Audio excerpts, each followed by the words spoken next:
শনিবার বিকেলে বেড়াইদ ঈদগাহ ময়দানে নিম্ন আয়ের মানুষের মাঝে বিএনপির ভারপ্রাপ্ত চেয়ারম্যান তারেক রহমানের পক্ষ থেকে ঈদ উপহার বিতরণ করেন ঢাকা মহানগর উত্তর বিএনপি।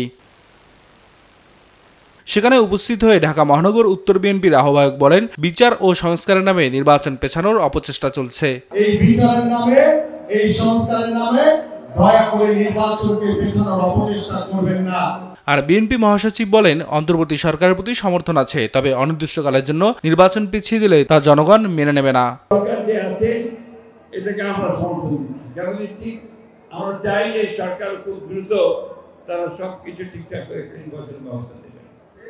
তার মানে এই না যারা অনির্দিষ্টকালের জন্য সংস্কার করবেন, আর নির্বাচন হবে না, জনগণ তার প্রতিনিধি পাবে না।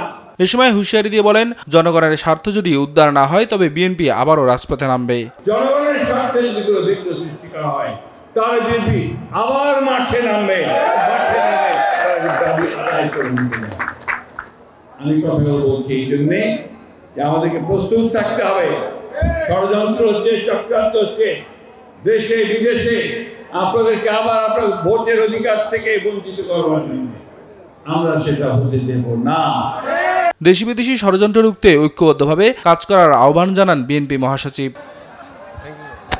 নিয়াজ মোরশেদ, দেশ টিভি, ঢাকা।